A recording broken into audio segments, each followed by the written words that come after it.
before, but I just saw that recently. Yeah. And then I think after people saw like everyone started showing up. Oh yeah. And I think everybody I dropped watched it. I was in my station, and I was reading the calls of people. I'm like, they say it, she say it. They use it that way. I mean, I wanted to get out there and notice. Not that I would have advanced it at all, but I wanted to get out there. And then when I saw your interview, what jumped out, of course, what jumped out at all, Nancy Drew, is how he talked about truth. He was such a, he was funny, he was rowdy, he was. And you know, I think we all do that sometimes. They're calling you an IFP. But it's not going to happen.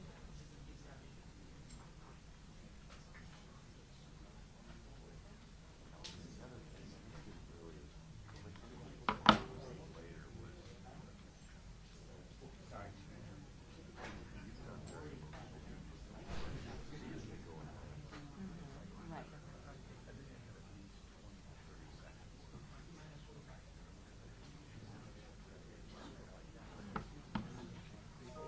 Like grief is. Grief is so.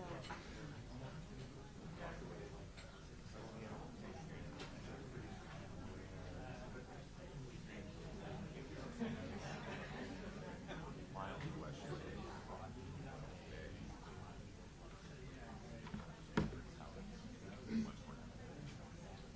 I said, I don't expect him to put out, all the evidence. He's not going to try this case. He's a smart man.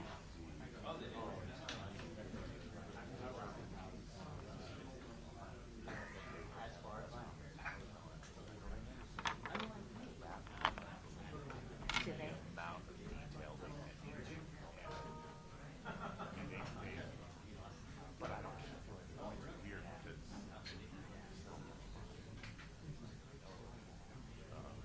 and they're not operating, so it's going to be a tough case. So I don't, Did you see Brian Bucko's interview? yeah.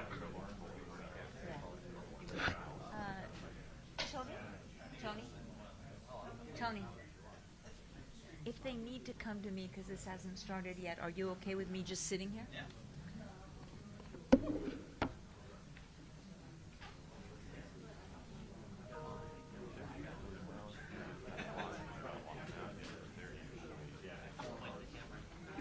Right on time. 10 o'clock, 10 seconds.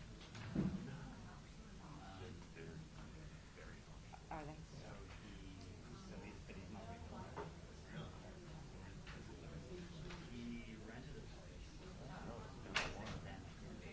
Maybe not.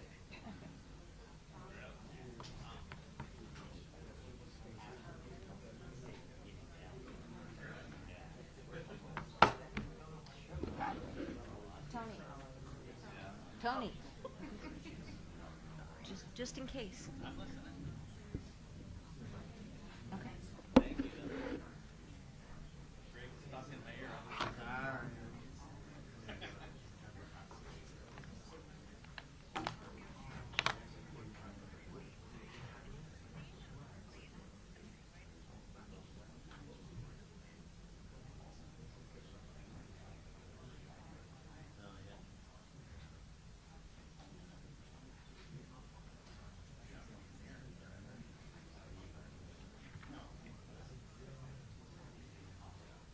Are you streaming this on the Wii or not?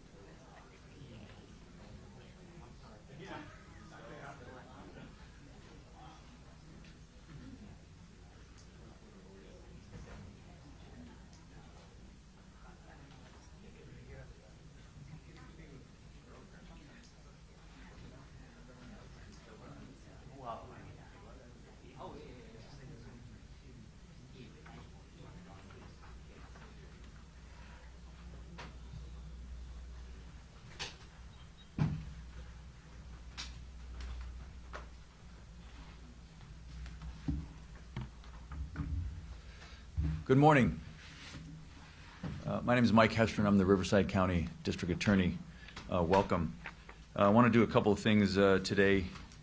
First thing I want to do is introduce the individuals that are here on stage with me. First off, To my far left, we have Riverside County Sheriff Chad Bianco. We have San Bernardino County Sheriff Sergeant Nicholas Clark. We have San Bernardino County Sheriff Shannon Dykes. We have Assistant District Attorney Brandon Smith, and then myself.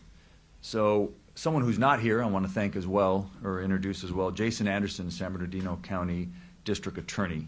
I want to start by thanking these gentlemen up here. I want to thank the San Bernardino County Sheriff's Office for their professionalism and their cooperation and the great work that they've done here so far. I want to thank Jason Anderson and the San Bernardino DA's office. His Bureau of Investigation has recently formed a high-tech crimes unit. They were instrumental in helping us with this investigation. Let me tell you how things are going to go today. There's going to be several individuals that make statements up here, and then when we're all done with the short statements, I will come back up and we will have a question and answer. I will take questions. I will take all of your questions till there are no more questions.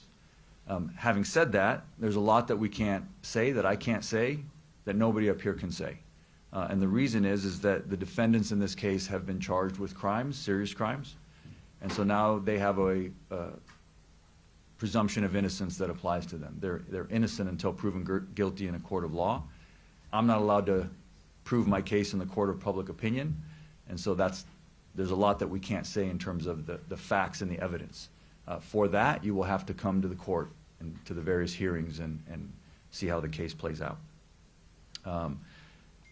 However, having said that, it's appropriate to have a press conference because it was the defendants in this case that had a press conference first. And they did so in order to tell the public, the media, and ultimately law enforcement that their child had been kidnapped, when in fact that's not what occurred. And so we're here to clear up some misconceptions and to explain how this case unfolded in terms of the investigation. It involves two counties working very well together. I know everybody up here on this stage, we work well together normally, but in this case, I'm very proud of the work that was done by Riverside County Sheriff, San Bernardino County Sheriff, my office, and also the District Attorney's Office in San Bernardino County.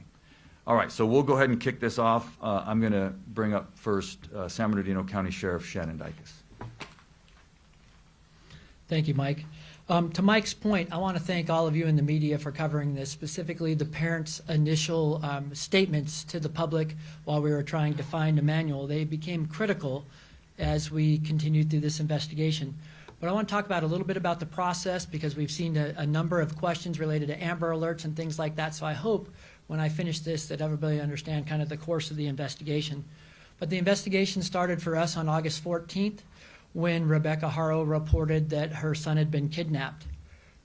Folks, within 24 hours through video surveillance, we found inconsistencies in Rebecca's statement. And as a result of that, there was no other vehicle to put out on an Amber Alert or anything. And I know many of you were wondering why that didn't occur.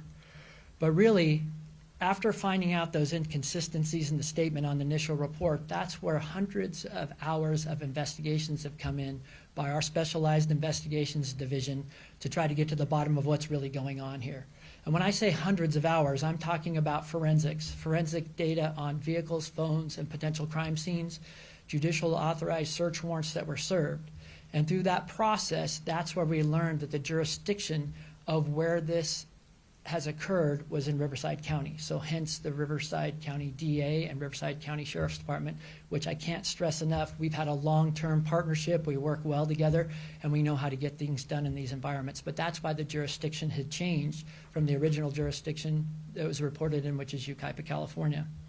But as we went through that portion of the investigation and realized that these things had happened in Riverside County, you saw the culmination of all the different entities get involved. And going back to what Mike mentioned about the DA's office in San Bernardino County and high-tech crimes, forensically, there are a number of things that we were able to prove up that we're not going to be able to share today exactly how we did that, but there is a tremendous amount of evidence that suggests that the initial story posed was not the correct story.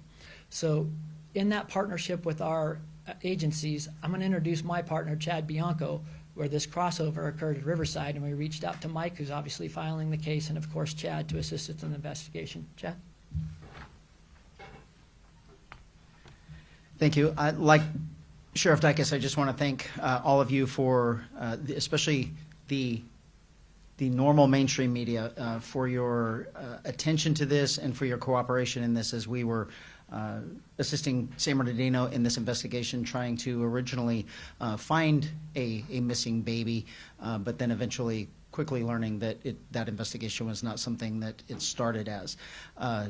Not so much for social media and keyboard warriors who, quite honestly, sometimes hamper and prevent us from a good investigation. I do want to expand a little bit about our relationship with San Bernardino. A lot from the media, a lot of questions have been raised about jurisdiction. And what Sheriff Dicus and I routinely talk about to our own communities isn't really necessarily displayed in the media or said to the media, but neither one of us care about jurisdiction. Our belief is that the Inland Empire is better served when we are cooperating and working together. And in this investigation from the very beginning, it was obvious that it could involve both counties. When something like that happens, particularly in this case, the original investigation began with Sheriff Dicus, and if he chooses to take it to the end, he will, which obviously he did. And my position is Sheriff Dicus is responsible for this and the assistance of my department. So there is no asking us, there is no anything like that. It is, we have to serve our public best, and he has every single available resource that the Riverside County Sheriff's Office has to offer to make sure that we provide justice in this case.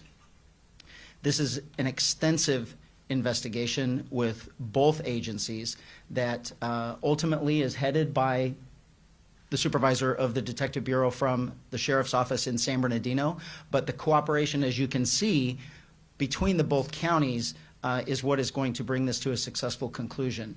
There is absolutely nothing, no crime more important than the injury of a human being, particularly a child. And the amount of resources that were expended to find this baby and to ultimately bring the people to justice responsible for the loss of this baby, I can't even tell you the amount of resources that were expended in this. It is a massive investigation that will obviously be ongoing, and we appreciate your efforts. This involves a lot of things, though, from us, and hopefully there are more questions to be answered, but I'll end it by saying this before we get into more questions specifically about this case. This was preventable in numerous ways. The amount of response we have had from the public, the enormous anger that a child was not only originally thought to be kidnapped, but then presumably murdered, kind of warms my heart a little bit. That there is compassion still out there. There is care about other people. There is, people actually do care about other people. There is absolutely nothing worse than harming a baby. Broken bones, injuries, life-altering trauma. And had that case been successfully handled how it should have been, Emmanuel would still be with us today. So I thank you all for taking the time and the effort to make sure that the world sees this investigation, and we will successfully bring it to conclusion with the help of both DA's offices. Thank you, Sheriff. I neglected to mention that Sergeant Nicholas Clark is the lead investigator on this case. So even though he's San Bernardino County, he will be functioning as the lead investigator on this case, which is ongoing. The investigation is ongoing, even though we have filed charges. And then Brandon Smith is going to be the lead prosecutor on the case, obviously Riverside County prosecutor. And with that, obviously, you all know, yesterday in court we filed murder charges on both Jake and Rebecca Haro. We also filed filing of a false police report. And with that, I will take questions. I know you're going to have a lot of questions. I do want to lay some ground rules. The way we do it here is Don't shout at me, no chaos, just raise your hand. I ask you to ask me one question at a time. I'll do my best to call on everybody. When we've gotten through everyone who has a question, then we can go back and ask more follow-ups, okay? So I'll start here in the front. Well, yes, ma'am. Hi, Stephanie with CNN. My question is, first of all, do you have any idea where baby Emmanuel is at this point? You know, yes, we have a pretty strong indication of where the remains of baby Emmanuel are. So that investigation is ongoing at this time. Yes, go ahead. Matt Johnson, Court TV. What was the information that led to the initial search off the 60 in Moreno Valley? Sheriff, you want to take that? I'm not going to go into grave detail about that, but there is some level of cooperation with the suspects involved in this, and we're trying to locate that, and our job is to follow every lead. But for the rest of the room here, we have to understand what you're dealing with is an experienced child abuser that is aware of a previous case, that is aware of evidentiary things that we are certainly concerned with. So we're going to take every step to not only work with any suspect or witness involved in this, because at the end of the day, we have to bring a case to Mike and they have to charge it, and we have to make sure that every single thing, no matter what is told to us or what we discover in terms of evidence, is the right thing, and that we follow it up extensively. Okay, who's next? I'll go to you first and then to you. Go ahead. Gigi Graciette with Fox 11 News. Do you believe you know how baby Emmanuel died or was killed, and is there anything you can share? The filing in this case reflects our belief that baby Emmanuel was abused, a victim of child abuse over time, and that eventually, because of that abuse, he succumbed to those injuries. That's what we believe. Yes, sir. Eddie with Action Eye News. I noticed on the arrest records and the booking records that they do have Jake Haro as murder with malice and also another murder charge as well. Is there a second murderer, or can you explain why there's two on that booking? We charged both Jake and Rebecca with murder. Who's next? Yeah, go ahead, Rob. This is in reference to what Chad was talking about, but can you go into some detail about that case in 2023 and what happened there? Sure. And from my understanding, it was a suspended sentence. Yes, I will. So in 2018, Jake Haro with his ex-wife, there's another child who they were prosecuted for child abuse as well, child neglect, cruelty.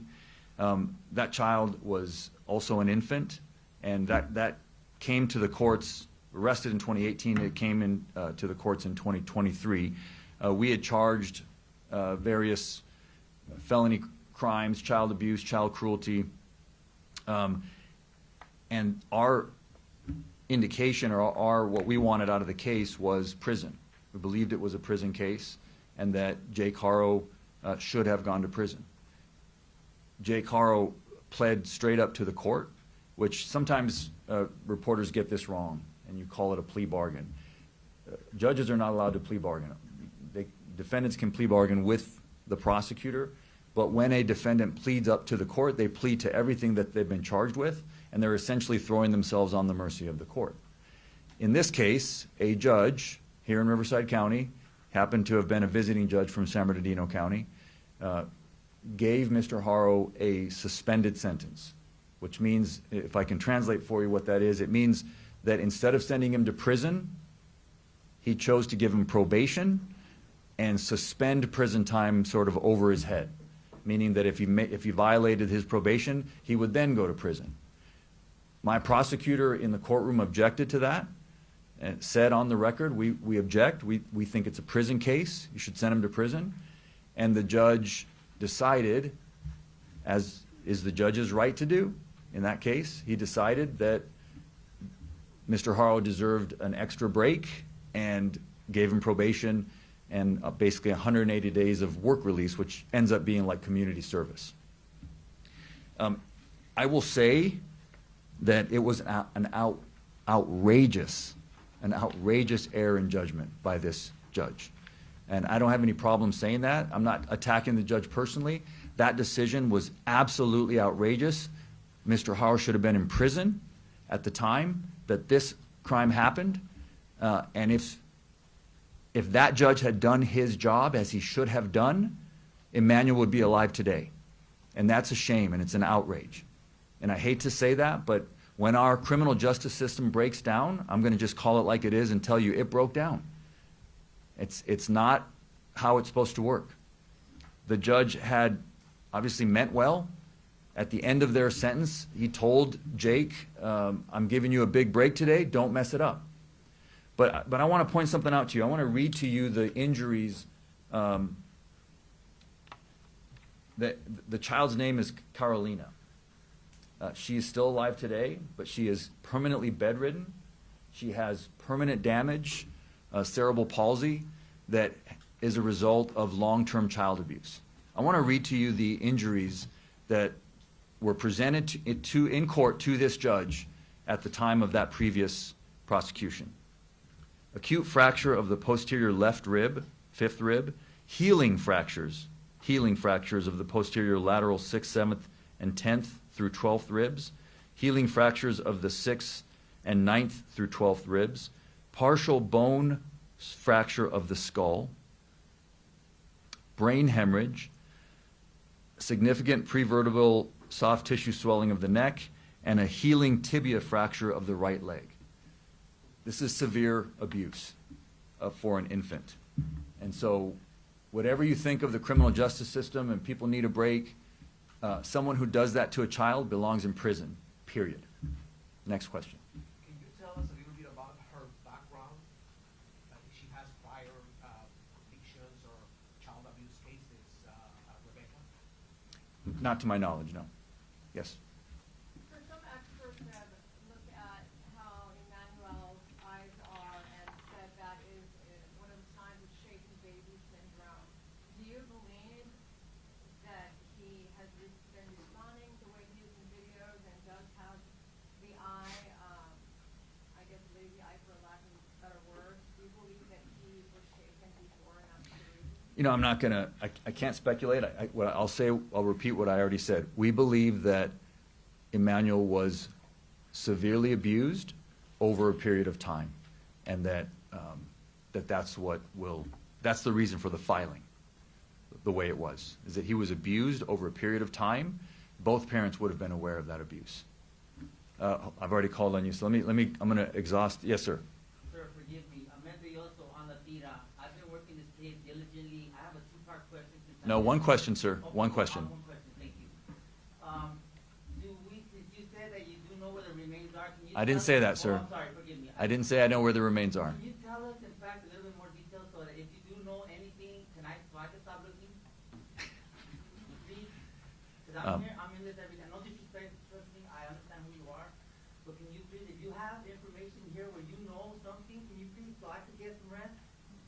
Well, you should get some rest, sir. Thank you. You should get some rest. But no, I can't share with you anything. That's fine. Look, there are professionals that are looking for the remains of this child. If the public has any information, then we ask for their help. So we don't know exactly where the remains are. We have some ideas in terms of where we're going to look and where we're going to continue to investigate. Yes, sir, all the way in the back. Can you please elaborate more on how you suspect that baby Emmanuel has been abused over a period of time? No, I'm not going to do that. That's unfortunately, I understand it's an obvious question, but I just can't go into it. Those are things that the evidence will be presented in court, and I'll have to wait till we do that. Who's next? Yes, sir. Can you explain, I know they both have charges filed against them, but do you believe that Jake or Rebecca both were actively involved in abusing Emmanuel, or like was she just complicit in what he was doing, or the other way around? Can you explain any more of that? All I can explain is what we've filed. We've filed murder charges on both of them and making a false police report on both of them. So you can extrapolate that we believe that both of them are guilty, that we can prove it's guilty beyond a reasonable doubt for both the murder and the filing of the false police report. You know, how it breaks down as to who did what, that also has to wait for the trial. So let me go this way. Okay. Procurador, básicamente, si nos puede hablar exactamente caso de 2023 que dice usted comenzó en 2018 y pudiera ser el eslabón que hubiera evitado, en caso de que el juez hubiera dictaminado una sentencia diferente, que este niño Emmanuel estuviera vivo? Gracias. Pues ya dije lo que puedo decir, fue una tragedia increíble y no hubiera sucedido. El juez hizo un gran error y juzgó mal y el sistema se quebró ese día. Jueces, fiscales, defensores, todos tenemos un deber y tenemos que hacer nuestro deber en nuestro trabajo. Todo lo que puedo decir. Pero básicamente no debió de haberle dado la libertad bajo palabra. Claro que no. Le dio libertad condicional y esto fue un caso de prisión. Cuando uno hace daño así a un niño, debería ir a prisión. Eso es lo que dice la ley. La ley dice que la sentencia debe ser prisión por crímenes de este nivel de gravedad. Y en este caso le dio probation. Okay. Let me go to you. I haven't called on you yet. Reporting on the accusation, there's been rumors that Emmanuel has been seen for days or even weeks prior to August 14th. Can you speak to that at all? No, unfortunately I can't. That has to wait for the trial to come out. Yes, sir. Jake Davidson, the Key News Network. Given the history that Jake has been obviously charged with previous child abuse cases, has CPS been involved with Emmanuel throughout his life at all, or have they ever checked up on the parents? To my knowledge, CPS has not been involved with Emmanuel. I don't believe there was any CPS involvement in this current case.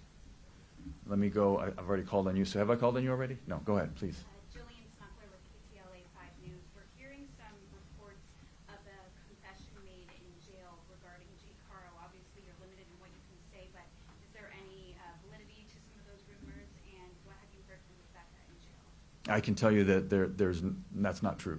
It's there's no confession made in jail. I'll go back there and then I'll come back to you, Rob. Yes. Go ahead, sir. Garrett Howell, KES News. Can you tell us how many kids Jake and Rebecca have were in their home at the time of the arrest? You know, a 2-year-old was taken. We saw CPS. Yeah.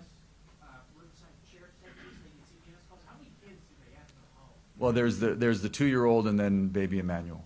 Maybe man. Yeah. Going back there. Yes, ma'am. Yeah. Yeah, Joy Benedict, KTL News. My question is, how difficult is it going to be to try this case without finding baby Emmanuel? You know, a no-body homicide is always difficult, but obviously with an infant, we know that baby Emmanuel didn't, leave on his own or is not, didn't leave town. Obviously, it's a little different when you're talking about an infant, but we have a lot of experience in this county trying no-body homicides, and we're confident that we can gain convictions in this case. Yes, ma'am. Can you tell us more about the search on Sunday? What led to that field and why that area?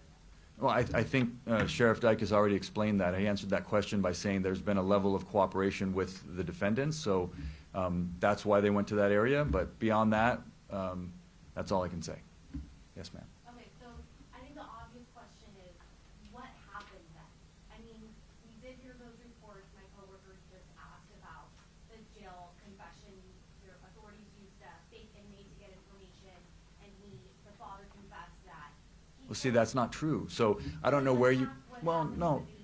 See, this is what happens when you've got all these folks out there online and these keyboard warriors. You get a lot of misinformation, and what you just said is not true. It's misinformation. So that's what I'll tell you did not happen. Okay, but Okay? you can't say what.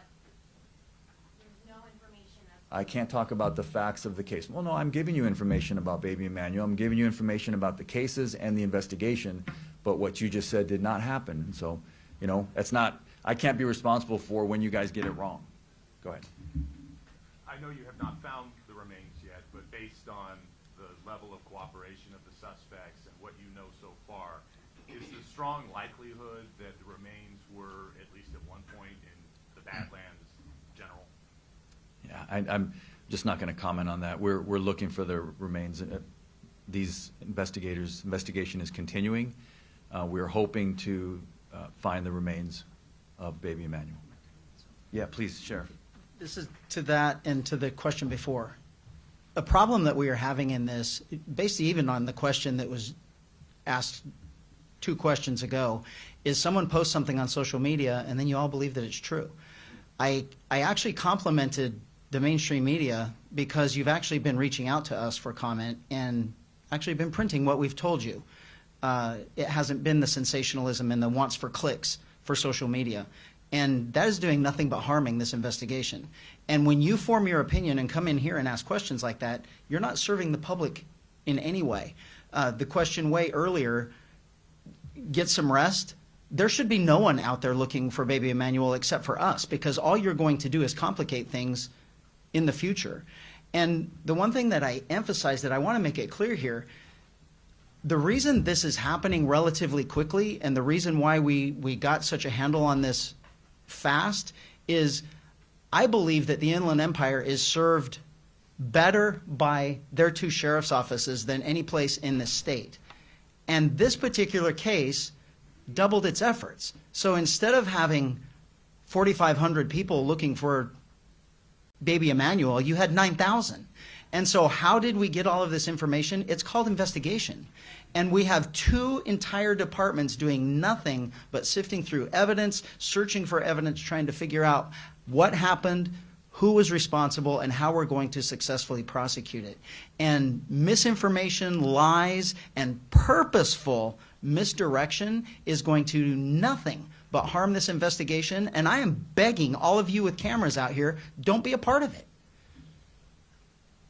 Can I ask you one in Spanish? I waste mine in English. I know you speak very You wasted yours in English? I'll get back to you. I'll get back to you. No, I've already called on you. I'll go ahead. I started with you. Go ahead. Okay. Go ahead. And actually, it was for Sheriff Bianco. I just wanted to follow up with you because the way you were talking so impassioned about what should never happen is that injury to a child. How does this compare to other things that you've seen? You mentioned broken bones in children. You impact me by the way you said that. So I wanted to know how this impacted you. So I have to, cops get a bad rap of being just heartless souls. I will tell you that most police officers are parents, either dads or moms. And there is nothing more traumatic for us to go through than an injury, a death, or harm to a child. Nothing. And there is absolutely nothing that we want more than to bring these investigations to a successful conclusion. And when we talk about why we're here in the first place, that we believe someone murdered baby Emmanuel, who should still be in prison, but we have this unbelievable love for criminals, believing that they're somehow victims, and now we're all traumatized by it. We were all in this room a couple of years ago when I had a deputy murdered because someone was out on the street that should have been life in prison, but a judge let them go. We have an absolute breakdown of the justice system, and we are not preventing other children from being harmed when someone like Jake is allowed to be out on the streets harming children. And so the anger that I have, the frustration that I have, then combined with the misinformation and everything else, when for all of us and our employees, there is nothing more important to us than the death of a human, particularly a child. Okay. I'm going to work the back. Yes, sir. What kind of evidence did investigators have that led to the arrest of the parents without having the body? Well, we've got a lot of evidence. We're going to have to play that out in court. I can't lay it out here today. Okay, so yes, right next to him. Will we see the arrest warrant today, and why or why not? And also, I'll just need answer in Spanish as well. I don't know if we're going to see the arrest warrant today, so that's a pretty short answer for Spanish. So, yeah. Go ahead, sir. Go ahead. Go ahead, and then I'll come back to you. As far as the timeline, do you believe that baby Emmanuel was alive when the parents came forward to report that he was missing? I just can't say. I'm not going to give a timeline. Obviously, baby Emmanuel, we have a theory as to when his death occurred. So, and then I've also shared that we believe that when the parents came forward, it was to tell the public something that wasn't true. Go on which way? Go ahead. Are relatives in this case cooperating? And if There's a lot of witnesses. Investigators are tracking down every lead. I'm not going to focus in on who's a relative and who isn't. There's a lot of witnesses in the case that are shedding light. Yes, ma'am. Hi, Keith. You said that you are the only people that should be looking for baby Emmanuel. What area are you focusing on, and what's the manpower behind that right now? Because we went out there today and we didn't see anybody in the areas that you were searching for. Right. So I'm not going to say, as Sheriff Bianco just mentioned, when you have members of the public that are out there doing their own searches, all it does is potentially prejudice and damage the case. So please, let the sheriff's departments do their job. They know how to do this, right? We're helping with them, anything they need from us, but they are the ones driving this investigation, and they will track down every lead. I have all the confidence in both of these great sheriffs and their great departments. Are they out there today, is what I'm saying? This investigation is ongoing, yes. Yes, ma'am. In an effort to dispel all of that misinformation that we're seeing on social media, has a plea deal been offered to either Jake or Rebecca? Is that a possibility, and is this a death penalty case? It's not a death penalty case. We did not and were not able to file special circumstances, and that's what would be required for to be eligible for the death penalty. This is, we filed 2 counts of homicide, which in this case is murder, against both Jake and Rebecca. So not a death penalty case. Was there, what was the other? Has a plea deal been offered No. to either one, and is that still a possibility? No. No, we're not interested in a plea bargain with these individuals. We're interested in a trial and getting to justice.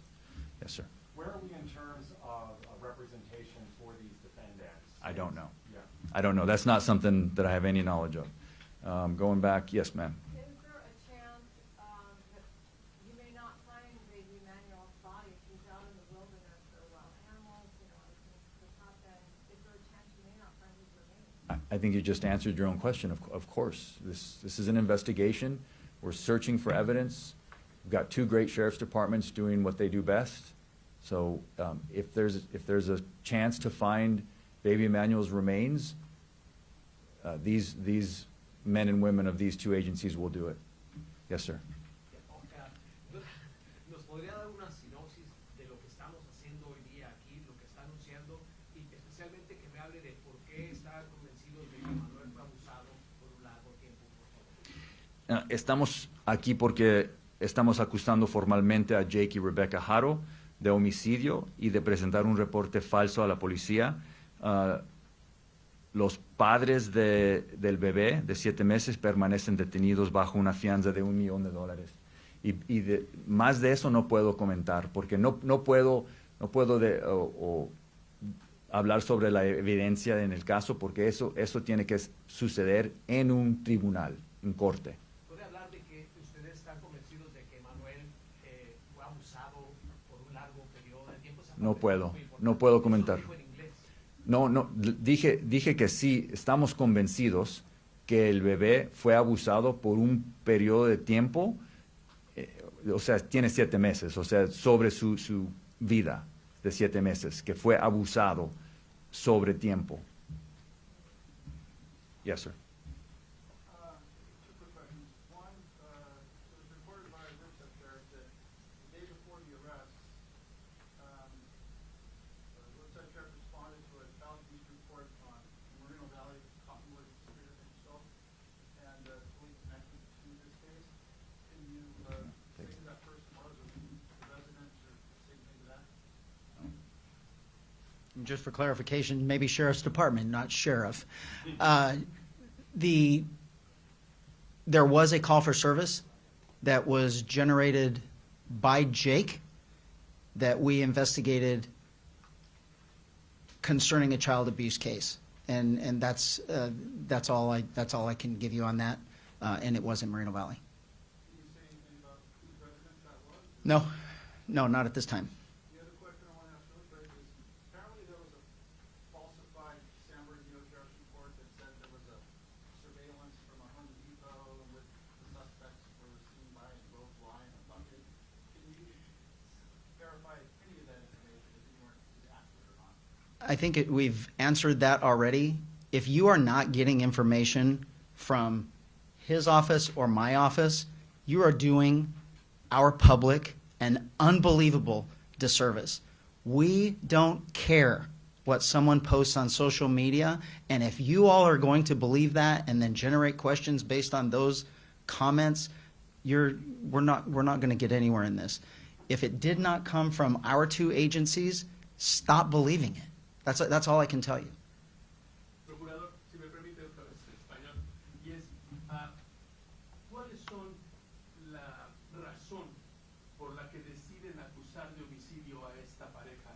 El cuerpo no se ha encontrado, ustedes conocen, pero ¿qué es lo que les lleva a acusar a estos padres de ser responsables de la muerte del bebé? Son responsables de la muerte de su bebé por la evidencia que ya tenemos. Y es cierto que no tenemos el cuerpo del bebé, pero tenemos bastante evidencia y nosotros estamos convencidos que fueron responsables del homicidio de su hijo. All right, going forward, where am I? Did you have another question? Go ahead. This is for Sheriff Chad Bianco. When you guys were on the 60 freeway in the Badlands area searching, where you noticed that Jake was out there with the sheriff's department, was Jake trying to cooperate at any time with the sheriffs during that search? So we've answered that question, sir. That was Sheriff Dicus that answered that question of why they were out there. He said that there was some level of cooperation with the defendants, and that's all we can say. Yep, that's all we can say. Yes, ma'am. Do you feel, because the baby was 7 months approximately when he died, born in December of 2024, do you feel that there are people that let this baby down? Not only that judge who let Jake Haro down, but we're talking about 7 months of child abuse or several months of child abuse. Do you think there are other people who failed this baby, possibly by not reporting what they were seeing, what they thought was happening? Well, certainly this baby was failed by his parents. So that's first and foremost. So yes, beyond that, I can't comment. But yes, everybody failed this baby that was close to him. Yes. There's still some interest, it sounds, and some confusion among the public about what evidence factored into the charges being filed. I believe the Sheriff Dicus in the beginning mentioned the high-tech team in San Bernardino County. Maybe if you could help us understand a little bit what role that team played. There was also mention of search warrant cars and phones. Yeah. Technological search and seizure factor into this? So I can't comment on the evidence in this case, but what I can tell you is that modern homicide investigations are very tech-heavy. And we have two very modern, cutting-edge sheriff's departments in Riverside County and in San Bernardino County. And so, yes, what you mentioned was the high-tech crimes unit of the San Bernardino DA's office, their Bureau of Investigation. They assisted, and beyond that, I can't say what they found. That can't get into the evidence. But yeah, this case is going to be built on, like almost all homicide cases now, electronic, digital evidence. It all comes into play. Go ahead. Did the family ever seek medical attention for baby Emmanuel since he was born to the day he was missing? I can't comment on that. Sorry. Yes, ma'am. What's next? What's next is, first and foremost, the investigation will continue, and it's led by the San Bernardino Sheriff's Department, and then also Riverside County Sheriff's Department assisting, and then the prosecution will begin. We've filed the case. The case will begin to work its way through the criminal justice system here in Riverside County. Other folks? Yes, we're coming to the end here, I think. Go ahead. There's been talk of the grandmother as well, maybe being involved. Can we expect any more arrests, or are you looking at anybody else responsible? Not at this time, no, we're not looking at anybody else. We believe that this is the filings in court that will be in this case. Now, that could change if new evidence comes in. Yes, sir. Did the house fire next door have anything to do with this, or is it completely unrelated? I'm not aware of a house fire next door. So, yes, sir. The 2-year-old daughter that was taken by Child Protective Services, I'm assuming, was there any signs of abuse, either current or prior? I'm not going to comment. Sorry, I can't talk about that. Anything else? Sí, procurador, disculpe, en español. Las acusaciones ahorita son asesinato malicioso, doloso. En español, si de encontrar el cadáver y otra evidencia, pudiera cambiar iniciar a que usted presentara cargos de asesinato con circunstancias especiales Sí. que acreditaran la pena de muerte para esta pareja? Sí, podría cambiar si encontramos más evidencia y la situación cambia, los cargos pueden cambiar. Anything else? I think we're closing up here. Anybody have any last questions? Yes, go ahead. Do you know when? September 4th. The court day will be September 4th. All right, thank you all for coming. Thank you so much.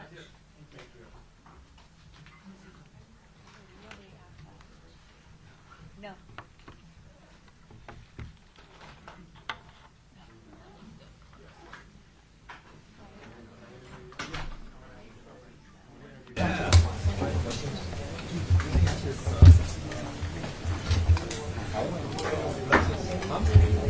Ma'am? Public.